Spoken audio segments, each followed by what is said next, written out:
aming sitwasyon ngayon sa Mesa. Ang baha ay umabot na dito sa water station, kung natatandaan mo, mother.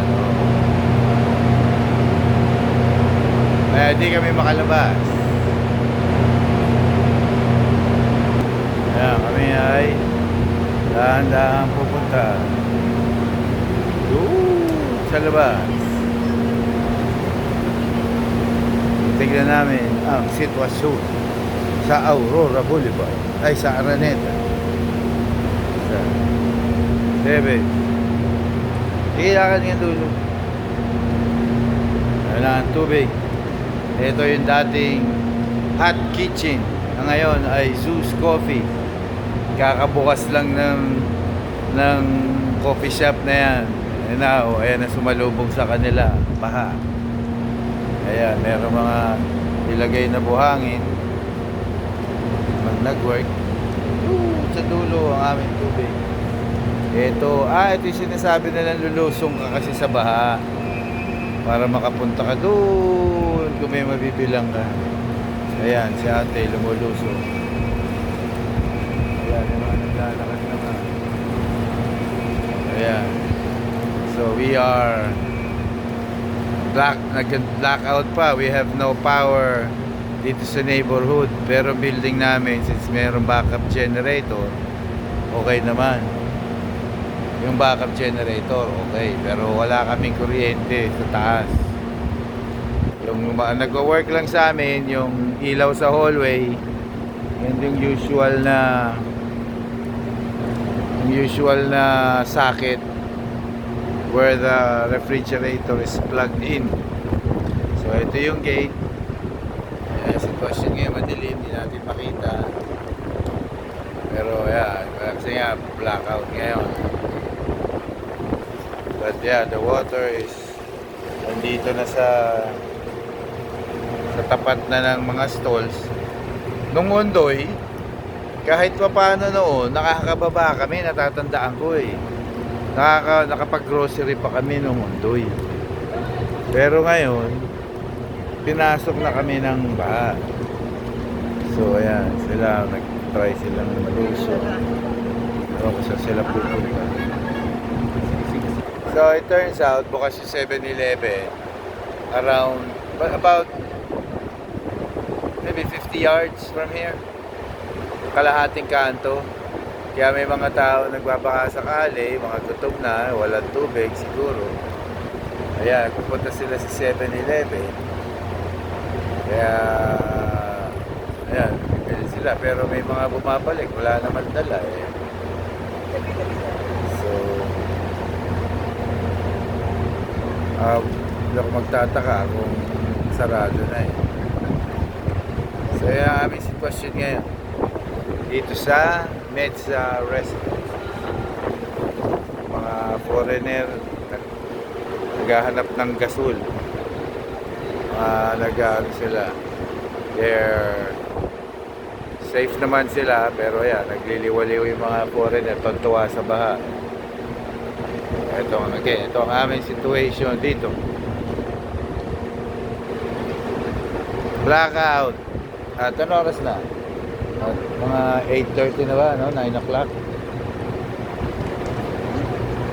Ayan, sarado lahat ng stores. Si kuya, may dala siya. May dala niya. May dala siya. Pero tataka nga ako, may activity pa. Pero wala. SM, nagsara ng maaga.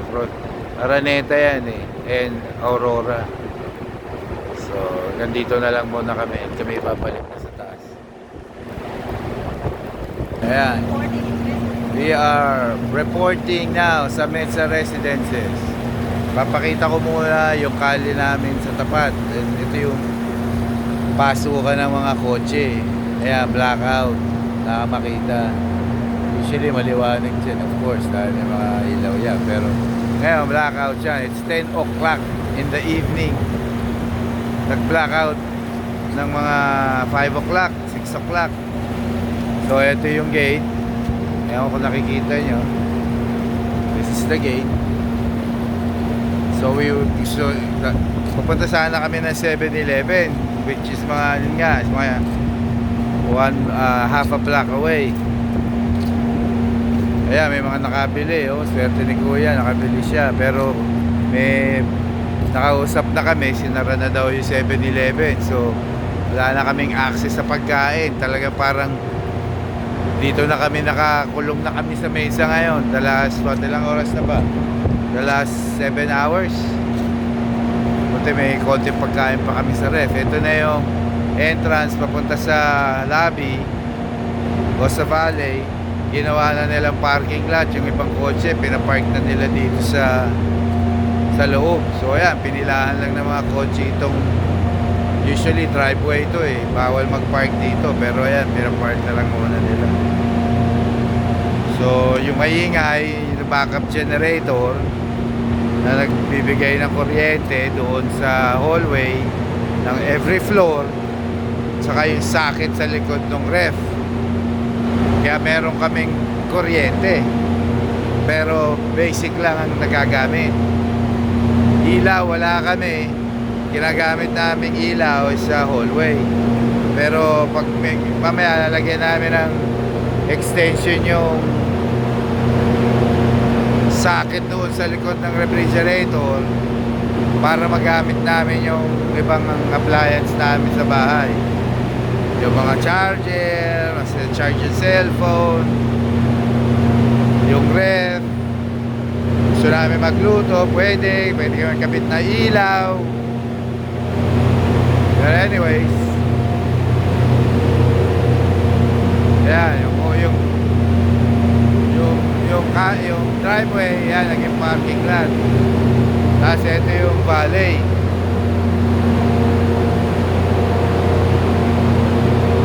Ayan,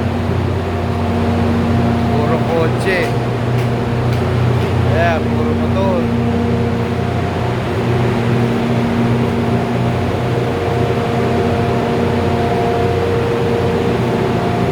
Ayan ang situation ngayon. Naging parking lot yung valley. Tapos yung condo, daming tao sa loob, nakatambay lang, papalamig. Daming tao dito.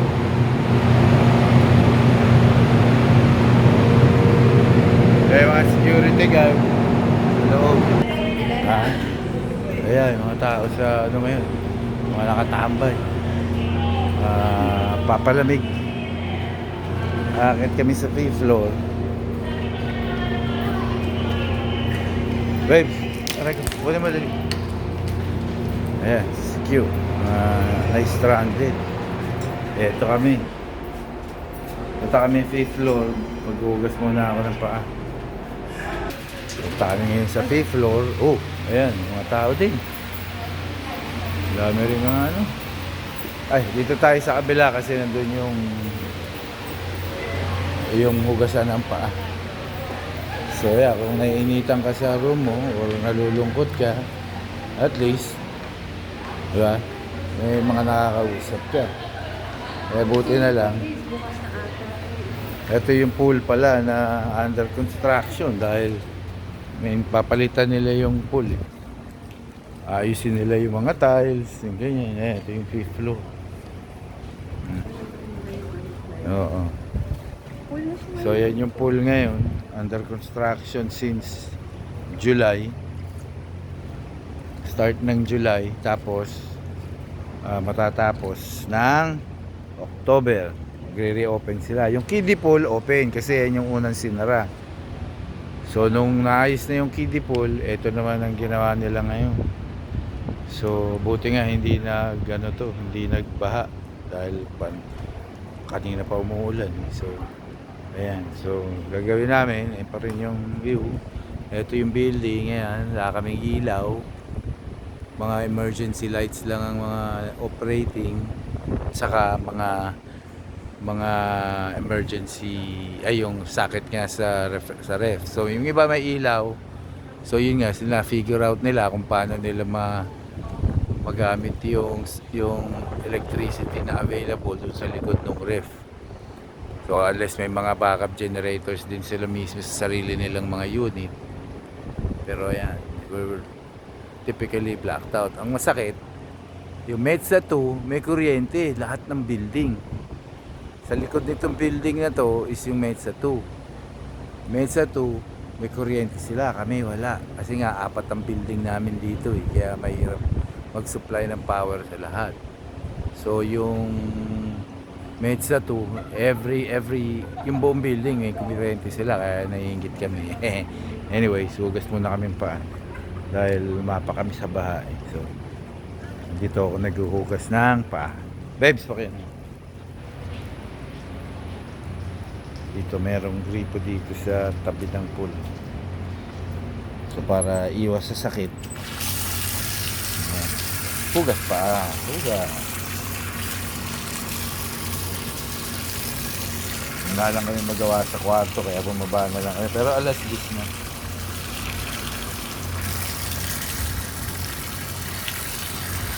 Hugas to avoid diseases. Anyways, akit na kami sa kwarto at wala na rin naman makikita dito. So we're just gonna go back and figure out, kasi di namin alam kung gaano katagal tong mawawala yung kuryente. Usually mga 4 to 5 hours na ko-correct na nila yung problema. Pero now, baka just in case lang, ayusin na namin yung mga kuryente. Ay yung, ano ba tawag dito? Yung extension. Para magkaroon kami ng kuryente. Kahit man lang yung mga cellphone ma-charge. Tumakbo yung ref. Sa kung kailangan namin magluto, wala naman kami lulutuin. Okay lang.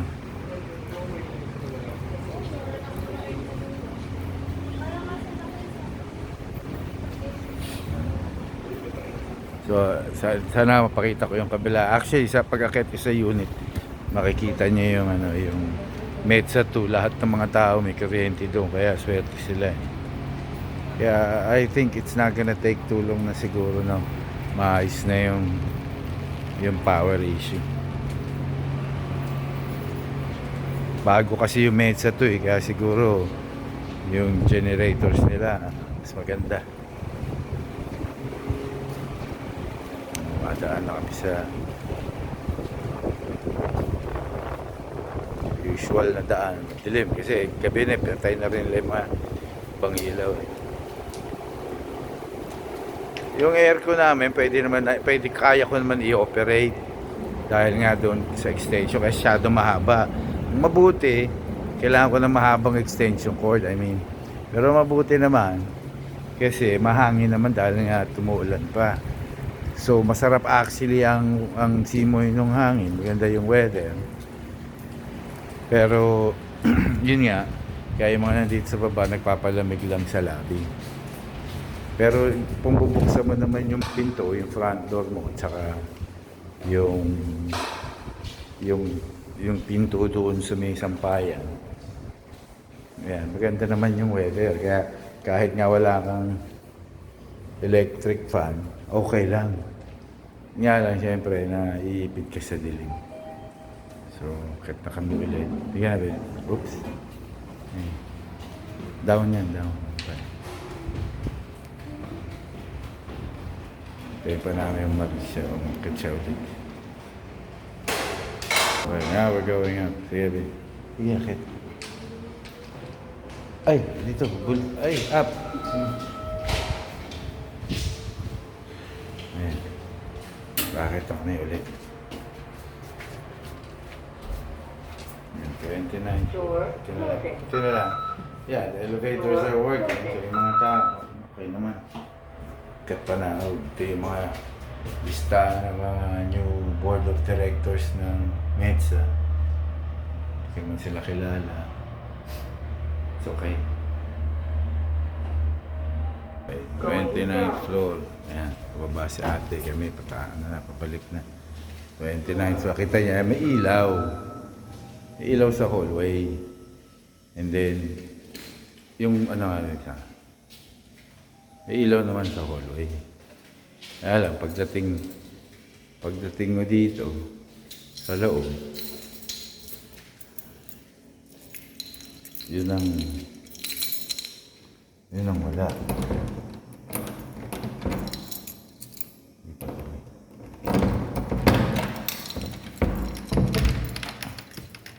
Open na yan, madilim, walang ilaw. Kasi kung titignan nyo, yung ref namin, operational. Yan, sinasabi kong sakit, so nasa likod nitong ref. So lalagay ko yung isang extension namin para may kuryente kami. And then ito yung building ng Metsa 2. Ayan, so yung building nila, ayan, kita mo maraming ilaw ng mga units. Kasi nasusuplayan sila ng generator nila ng maayos. So almost lahat ng tenants kung nandiyan sila, may kuryente sila. Tapos ito naman yung kuha dito sa tabi ng Metsa, yung barangay Doña Imelda. Ayan, yung NLEX, operational naman, Skyway, I mean. So itong buong neighborhood walang ilaw. Except yung mga buildings na merong generator. Ayan.